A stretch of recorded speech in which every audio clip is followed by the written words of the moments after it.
Welcome to the show. I'm Jason Whitlock, and I'll tell you why Tom Brady has some serious competition for MVP and why Kevin Durant just proved he's delusional. Speak for Yourself starts now. Looking forward to this. No Cowherd again today, but we still have a great show planned for you. Hello and welcome. Cowherd's out all week, so I'm joined today by Hall of Famer Eric Dickerson, longtime NBA veteran Jim Jackson, and Fox Sports Radio host Doug Gottlieb. Let's start in New England, where James Harrison just signed with the Patriots and is clearly looking for some revenge against his longtime team, the Steelers, after they drastically reduced his playing time, then cut him over the weekend. Yesterday, Big Ben said he was shocked the Steelers cut Harrison, but today made clear he understood why his former teammate joined up with their rivals.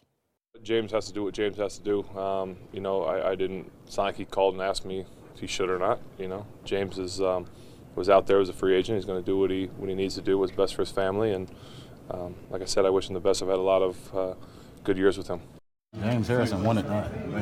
You wanted out? Yeah, I mean, it's funny to read the stories. Like this is something he wanted to do, you know what I'm saying? Like, it's not like, they got together and said, we're going to go cut James. Like, no, that's not what happened. And he needs to come out and admit that. Man, this team's so mature, and like small stuff like that, man, we deal with so many different things. That's nothing, you know what I'm saying? But, like, if you didn't want to be here, just come out and say it. Don't make it look like the team, like it's the team fault, no organization. Like, you think the organization want to get rid of James Harrison? Like, let's be serious. Come on now.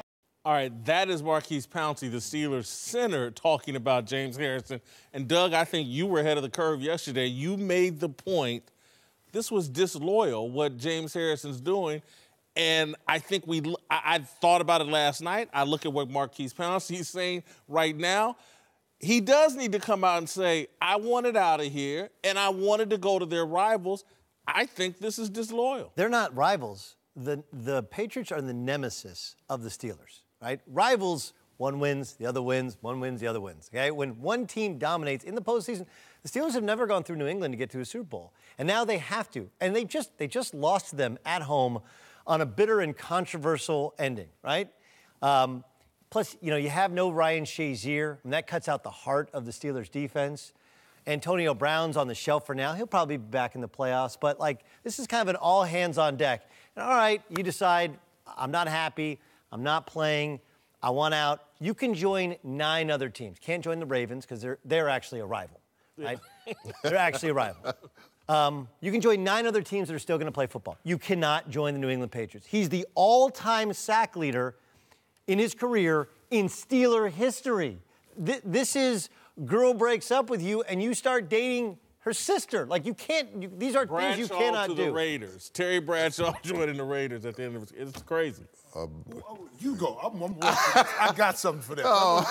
Go ahead. I agree. You can't do that. I mean, he's an all-time sack leader of the Pittsburgh Steelers. I was a Steeler fan growing up.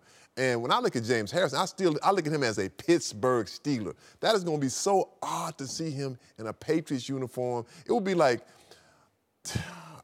Roger Staubach going to play for the Pittsburgh Steelers. There you go. I mean, it's like, But not just that. We're talking the week before the playoffs begin. We're talking a month before these two teams are going to match up in the AFC Championship game. I know it's business, but let me ask you a question. Yes. Let me break this down. So you're saying because it's their competition, their main competition, he shouldn't go there, right? Yes. How many people at this network worked at somewhere that was the main competition? And let me ask you a question. And you did too. I agree. And you came here. It was your business decision. So why is it different for James Harris in his last few years to want to make a business decision where he felt an organization didn't want him? They wouldn't play him. What? Okay, so he wanted to leave. And I don't. You leave for certain reasons. See, what we want to do is cloud the subject. When it's a player, you're not supposed to go to your rival. But in this industry, you can go from CBS to NBC. Hold on. You can go from ESPN to Fox, and it ain't no problem. But in the NFL, NBA, NHL, it's disloyal. Let me tell you something. Ain't no loyalty in sports. I done been on 12 teams. And I done heard people promise me certain things, and I've had conversations within an organization where players don't even know what they told me, and at the end of the day, it never worked out. So don't tell me about a loyalty situation and what you owe somebody, because it don't work like that. I don't say he owes them. They're owing him. When you talking about when you use the word disloyal, come on, man. Well, Okay, you know, you can't use that word. I don't say disloyal. I feel like that, you know, when you just make a decision that you're going to go play for a team that has always kind of been your nemesis, and on top of that, it would be like he's, to me, he's one of the greatest Steelers to ever play, defensively. Well, he's one of the greatest, and all of a sudden you go play for... I'm a Steeler fan. Me too, I was too. Let's set the record straight. Okay. You heard Marcus Pouncey say he wanted out. He forced them to cut him. This is another lineman for the Steelers posted this video on Instagram of him working out, and take a listen to what he says when he's working out. Like he's calling out the coaching staff. Look at that. Look at that. That's 260. Hey, I see something impressive. Standing on the sideline. What the hell wrong with them? What's wrong with them? Got this standing on the sideline. What's wrong with him?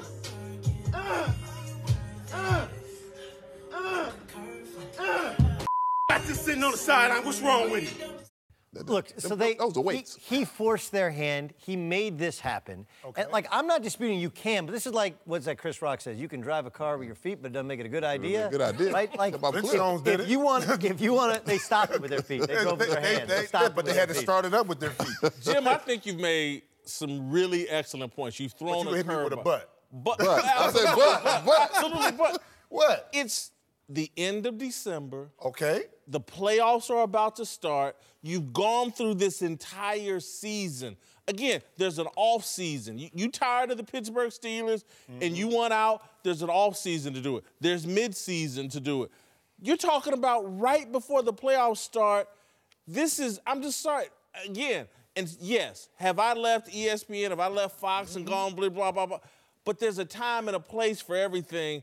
And again, if your calendar, not in his, he still wants to play. Let me tell you something. I was at the Phoenix Suns, wasn't playing, was disgruntled, wanted to get out of there, okay? Ended up going to the Lakers and was trying everything I could to give all information on how to beat the Phoenix Suns. Now, we are losing, but I get it. When you're sitting there on the sideline knowing that you still can produce and play, now, again, that's not our rival, but I understand. Now, I wouldn't come out and just say, put me in the game. I just sat there and sucked it up. I wouldn't do it that way, but I get where he's at in regards to I'm at the end of the road. I still have an opportunity to play, and I want to play. I don't think anyone disputes anything that you're saying about James Harrison, where he is in his career and where he is in his thinking. I do think we should say it's different at this level of rivalry and his level of. But how is it different, Doug? Because he has been cut before. It's different to you. Hold on, not to him. That's the thing. That's the thing you're not getting. You're getting from your perspective. No. Okay, James Harrison are we okay not having him in the Ring of Honor? Right? Because you're like... Why? Because he chose to leave? Yeah. Not because he chose to leave. Why? But because he chose to leave and then go a week before the playoffs, play for the team that you're going to have to go through to play. But it's okay for them to cut him and he goes to Cincinnati. But he wanted to be cut. But no, you can't... No, he's talking about previously. I'm talking about previously. When he went to Cincinnati, it's okay for Pittsburgh to cut him. He went to Cincinnati for that 1 year. Okay, let him go. That's okay for them to do that. Come on, man, you can't have it both ways. I guarantee the reason they cut him was because they kept him around too long anyway. Well, rarely does this happen. Rarely, I mean, very rare. Maybe the first time in the show's history. Jim has made a better point than me. I'm going to call this fight now. Give him a flag. But that doesn't mean we're not going to roast Jim's ass on the way out the door. I was on eBay last night.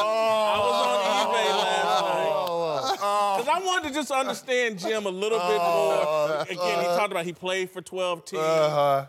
And so Jim was always temporary. And, he's a temp. Yep. And so I found this book that kind of crystallized Jim's career, Iceberg Jim. Have you ever heard Iceberg? Iceberg Jim, Portrait of a Temp. And Jim's putting out, it was about playing time. This is why I left. Jim was a ladies' man and could never concentrate on basketball. Oh, the ladies love Jim, too. I want to see Jim out. Who is that? Remember he had the problem with Tony Braxton and got him run out of Dallas. So anyway, there's chapters in this book about all the ladies Jim loved, all the divas. Brandy, Jim. Brandy, come on. I wanted to be down. That wasn't me. Chapters in the book. Tony Braxton. The chapter is called Unbreak My Heart. Jim was also Erykah Badu. Oh, come on. She made me call Tyrone. You did Erykah Badu too? No, she made me call what he's trying to Tyrone. do is use examples. Of Just statements. Beautiful. Shanice. I loved her smile. Lisa Left Eye Lopes. Chasing Waterfalls is the title. But listen, though, on that CD, though, I got some credits on that CD. You go back to that CD, my name is on there. So you're doing something right. No, I was doing something right. Unless she burned your house down, it wasn't real. Jim was very versatile. He's been around the world. Lisa Stansfield. Oh, okay. Hey, I've been around the world. You got that right. And this chapter shocked the hell out of me. I gotta say, Jim is very versatile. Uh-oh. Aretha Franklin. Oh, come on. She made me feel like a natural man. Oh, my mother right now is high-fiving. But I'm going to take that as a compliment to my skill set, that I was able to go to 12 different teams and still play. Hi guys, Colin Cowherd here. Before the show moves along, I wanted to tell you that Speak for Yourself is brought to you by Freshly. Freshly delivers fully cooked, prepared meals straight to your door. No more coming home, wondering what's for dinner, because Freshly's team of chefs and nutritionists are here to save the day. Skip the shopping, chopping, and cleanup. Boom, it's yours. They're fully cooked. All you have to do, heat them up. Each meal ready in only 3 minutes. Delivery and takeout, hit and miss. You know that. Sometimes it comes cold. Why run the risk? How about guaranteed quality meals from Freshly? Easy, no dishes to worry about. Freshly's menu has it all. Sicilian-style chicken parm, Mediterranean shrimp bowl, sweet and sour chicken. These meals are restaurant quality. To try Freshly out, go to freshly.com/Fox Sports to get $20 off your first week. That's 6 meals for just $39 plus free shipping. This offer's only valid for a limited time. Go to freshly.com/Fox Sports. $20 off, free shipping. That's pretty good. Consider dinner done with Freshly. Now let's get back to the show. All right, welcome back to the show. Eric Dickerson is back, and we're joined now by Fox NFL analyst Mark Schlereth and the founder of The Big Lead, Jason McIntyre. Let's talk Todd Gurley, who put on another show this past weekend with 10 catches for more than 150 yards and 2 touchdowns to go along with about 120 yards on the ground. Gurley now has the second best odds to win the MVP, right behind Tom Brady, but Sean McVay said he may rest his starters this week, which could impact Gurley's chances to overtake Brady for the award. I think Todd Gurley has done enough to win the MVP, and I support Sean McVay's reasoning here. Look, they're talking about sitting Andrew Whitworth. They're talking about sitting the starting center. You can't put my guy out there. Todd Gurley. And you can't put him out there without his key offensive lineman. And he's done enough to win the MVP already. If you stop right now, again, this reminds me, it's like Ray said a few weeks ago, he's done some Marshall Faulk-like things. And in 1999, Marshall Faulk ran for about 1,300 yards, caught for 1,000 yards, and they gave the MVP to Kurt Warner that year, and they were wrong for that. The next year in 2000, they gave Marshall Faulk the MVP that he should have won the year before. Don't screw over my guy. Todd Gurley. Give him the MVP this year. I mean, I agree with you. I agree 100%. I mean, look, he has 19 touchdowns right now. 19 touchdowns. The closest receiver or running back is 7 touchdowns behind him. That just goes to show right there how important this guy is to this football team. If you take Todd Gurley away from this football team, we might be right back where we were last year, 4-12. Do you agree with McVay sitting him this week? Yes, I do. I do agree with him sitting. I mean, you know, as a player, I know that he's going to want to play. There's no doubt about that. That happened to me my last game against San Francisco. We were in the playoff. I want to play because you want to pad those stats. You want to pad your stats. But if you don't play Whitworth, if you don't play John Sullivan, you got to take him out. You can't play him either. Yeah, I would agree with you. I think the problem when we talk MVP, and there's no question, the guy's a phenomenal football player. I mean, he's a football playing Jesse. Love the guy. But when you think of the Rams, what do you think of this year? Right? I mean, honestly, obviously, Gurley's part of it. right? But when I think of the Rams, I think about the job that Sean McVay has done as the head coach. I think about Whitworth. I think about going and getting John Sullivan. I think about all the other factors that have happened to the Rams for them to all of a sudden. I think about the unbelievable job Jeff Fisher did getting this. Getting this roster ready. No, in a pretty good shape. I think you think about Sean McVay. Like when I think of the Patriots, the first guy you think about is the world's greatest American. No, I think about Tom Brady. You do. What do you think about Bill Belichick? He's been there forever. That's the difference. I mean, look. But this is not an award for, hey, the guy's been there too long, let's give it to somebody else. No, I'm not. Who's the most valuable player? I'm not saying that at all. I agree. Oh, Gurley. No, but hold on, Eric. Here's my thing, and I'm normally for sitting out guys and resting them. But I got to say this. This is a new team to L.A. I went to the Rams-Eagles game a few weeks ago. It was like 35-40% Eagles fans there. L.A. is still trying to embrace the Rams. You get an MVP like Todd Gurley, if he tops 20 touchdowns, I think you got to play him this week.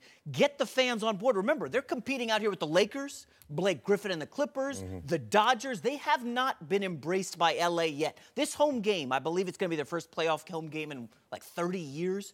We don't know what the stadium divide is going to be. It could be 60-40. Eric, you played here. You know that could be embarrassing. I believe if Todd Gurley plays, wins that MVP, I feel like it's really going to get the city behind this team. You know what gets the city behind the team? Win a playoff. I was just going to say, win the playoff. Look, if they were playing the Cowboys in the playoff, I would say, yeah, you'd have a problem with a lot of Cowboy fans. But they'll probably play the Eagles or possibly the Seahawks. Now, the Seahawks have a lot of, not the Eagles, I'm sorry, the Falcons or possibly the Seahawks.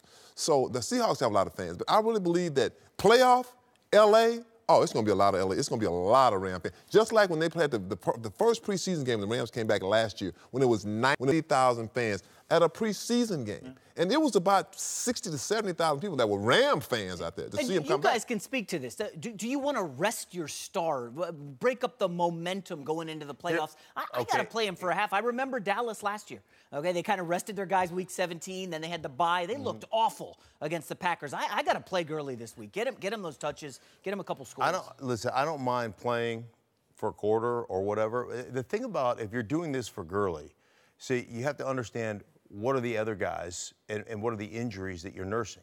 Because you're not going to put Gurley in there and say, hey, go get him, but you're not going to get John Sullivan, you're not going to get Andrew Whitworth, you're not going to get some of your other players. You can't leave him as a sacrificial lamb. Let me frame it a different way. MVP of the National Football League, when they put that on you, that lives with you forever. For a journalist, that's like the Pulitzer Prize. A television personality is like winning an Emmy. And so do the Rams not owe it to Todd Gurley to go after this MVP award? That's something that will live with him for the rest of his life. It's been a quarterback award, which I think is a mistake. I think, quarterbacks are great and they are the most important players in the league. But years like what Todd Gurley's had don't come around very often. This team won 4 games last year. They're about to flip the script and go 12-4 this year if they finish it off here. I just wondered, the Rams, McVay, they don't owe Todd Gurley the best opportunity to win the MVP? Most definitely. But he said it best. You've got to have your other horses out there also. Now if they play, most definitely Todd should play. I agree with that. Now, should he play the whole game? Probably not, because you're not playing for anything. But if they get out there, I want him to play. I'm not opposed to him playing, because as a player, as a player, you want to play. You don't want to be standing on the sidelines like this. You look at that you clock. Want that MVP award for life. But you're talking about you want the MVP award for life, or do you want to have a world championship together? And what gives us the best chance to win a world championship? Because I believe that great football players understand the self-sacrifice that it takes to achieve something unbelievable. And that's one of the reasons that, very few teams get to have those championship moments, is because it becomes about us.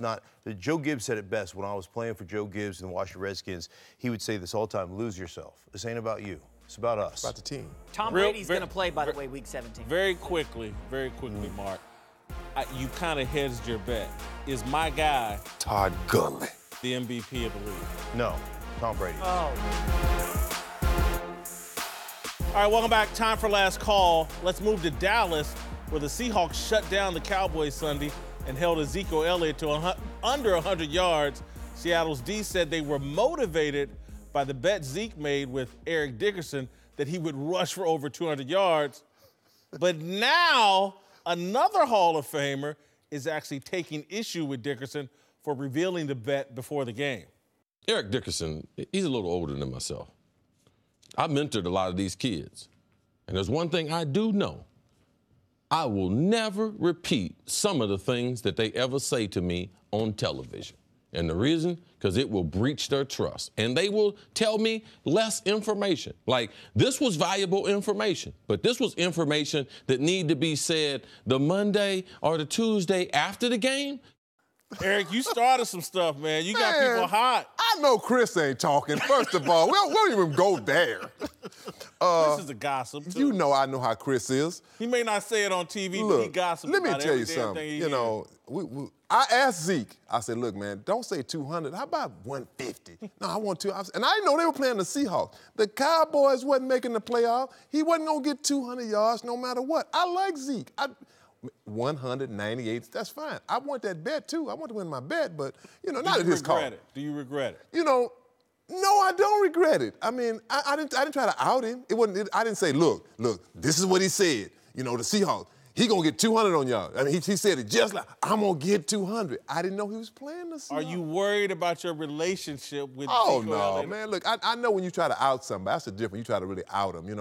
I didn't give him the bulletin board material. I mean, the Seahawks, they got embarrassed by the Los Angeles Rams 2 weeks ago. I don't care if Grandma was running that football out there. Grandma wasn't getting no yards, so that's what's going to happen.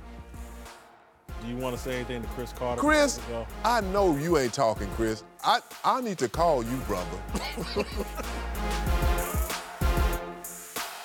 All right, welcome back. Eric Dickerson, Mark Schlereth, and Jim Jackson are back. Let's move to Charlotte, North Carolina, where the Panthers clinched a playoff spot with a win over the Buccaneers on Sunday, but not everyone was celebrating after Coach Ron Rivera called for a somewhat controversial rallying cry in the postgame speech. Real quick, just remember, guys, it's about team. Everything we do is about team. Most important thing is about team, okay? All right, do me a favor. Mr. Richardson on 3. 1, 2, 3, Mr. Richardson! All right, Jerry Richardson, of course, announced he will sell the Panthers over allegations of misconduct, but Rivera defended Richardson yesterday, saying, quote, "What I've always said is I know nothing about that. I can only speak for what he has been to me and the players, and that's why I did it." All right, this is a complicated issue because I don't think Ron Rivera should use ignorance as an excuse. I know nothing about that, so I'm blah, blah, blah. Having said that, though, Ron Rivera is the second Latino coach in the modern history of the NFL. Tom Flores of the Raiders, and then Jerry Richardson made this guy the second guy. I don't blame him for feeling an incredible amount of gratitude. I don't blame him for respecting the relationship he had with Jerry Richardson.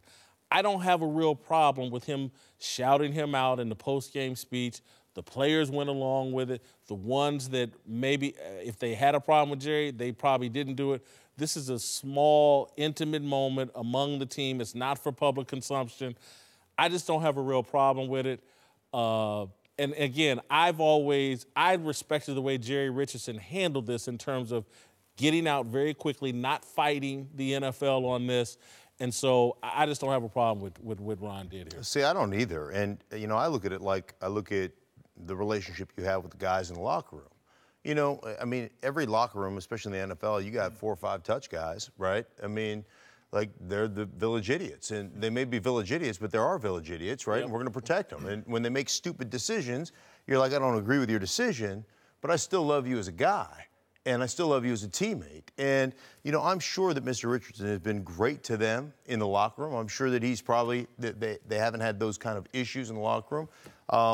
And that's the show of support that you have as your teammate. What he did, obviously, he's selling the team. What he did upstairs and paying off people, that's, those are egregious acts. But the bottom line is this, is those guys in the locker room support the guys in the locker room. And we love each other. And so I don't have an issue with that. I agree with that because just like Ron Rivera said, it's basically how he treated me. It's always like how a person treats you. You know, out there, I don't know how he deal with this person or that, but I know how he's done with me and the players on that football team. Let me tell you why I push up against that a little bit. There's a lot of people O.J. Simpson treated really well, but you can't ignore it. And I'm not comparing Jerry Richardson to that. But it can't just simply be, hey, he treated me well, so I could care less about everyone else. About caring less about everybody else. It's still, if a guy treats you a certain way, how you gonna go back and treat him bad just because you treat other people bad? You can't. He didn't treat me bad, so he spoke to me, but I'm not gonna speak to him because he didn't speak to him over there. You know, that doesn't go hand in hand. Now, the guy may not be a good person, let's put it like that, and he's gonna come out winning, he's gonna sell his team for $3 billion. I mean, he's still gonna win no matter what.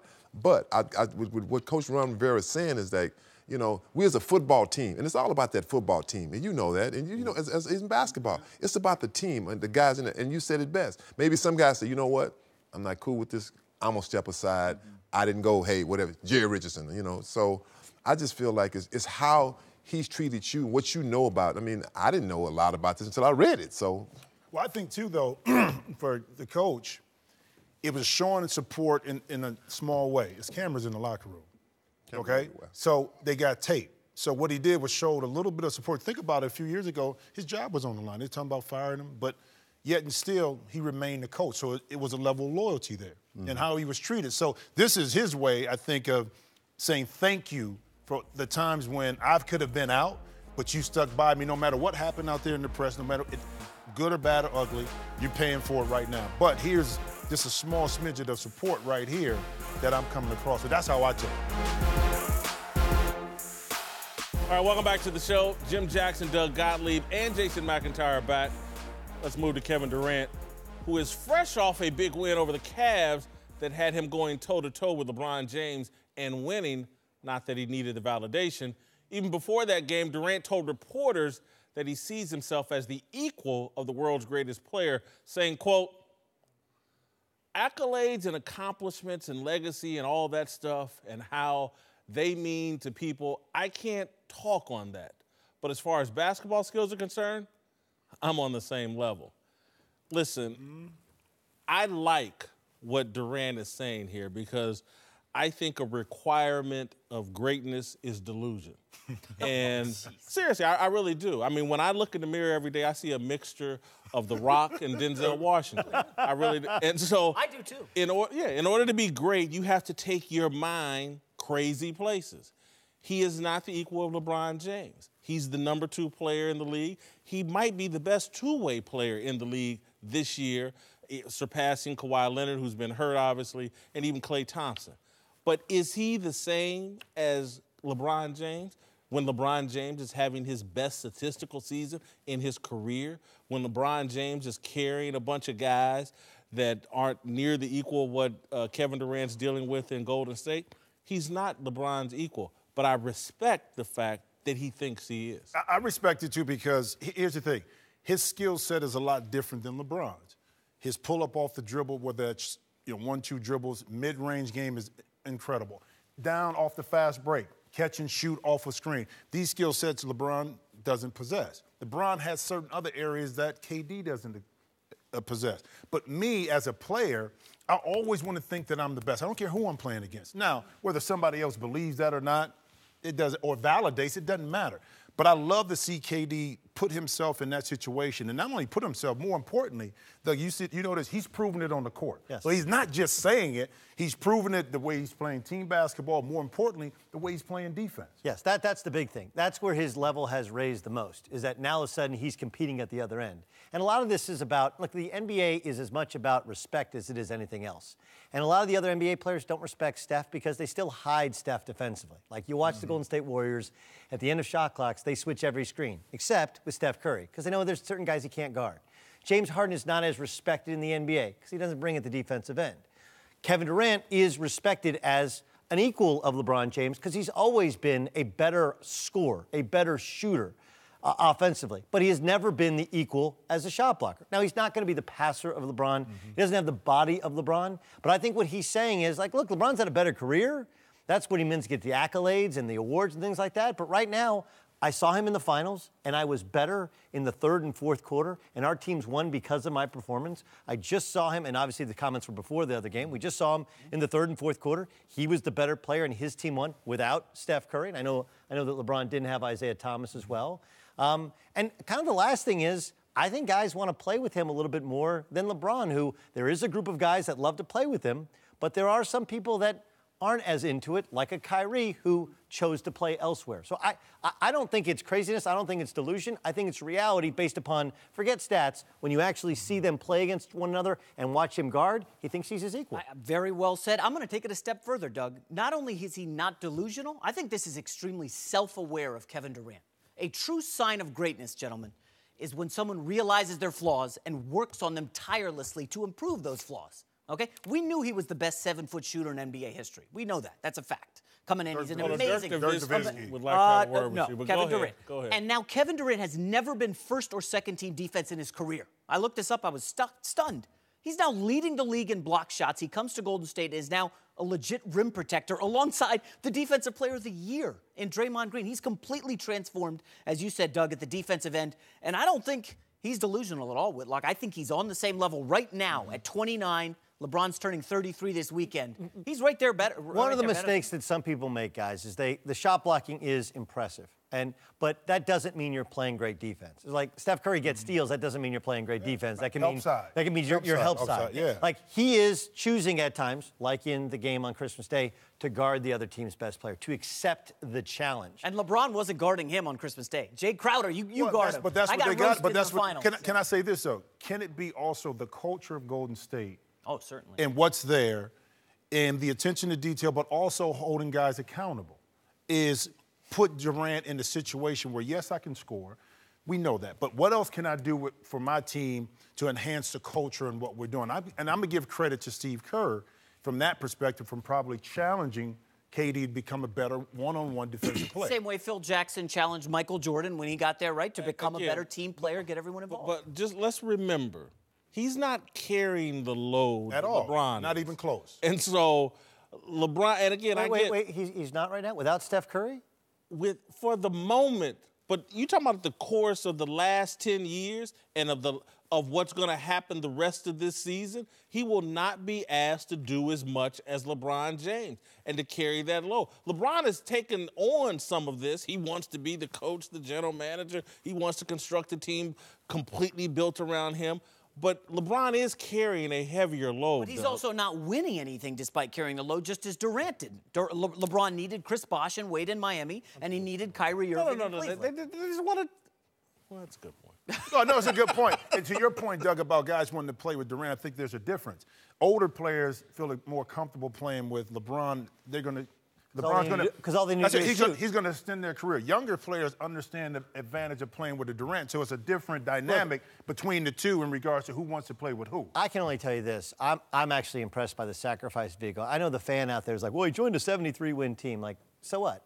He was willing to sacrifice his ego to not average 30 a game. Like, this dude could average 35, 40 a game if he wanted. You put him on his own team, you put shooters around him, like, he can go for 40, but do you want to win? Are they points that actually matter? And having to buy into the culture of moving the ball and not getting stuck, his game has improved. Like, look, it's not just defense. He has a post-up game. He's copied Dirk Nowitzki's kind of off one foot fadeaway. He's added that to his game. Like, he keeps getting better. And I think we're only recognizing it now in the finals because he has the space to do these things. They have the culture to do these things. Yeah, and I don't know. I watch him on the same court, and I'm like, I watched game one. I went to game one in person. I was like, 35 is better than 23. At least in this game. Delusional too.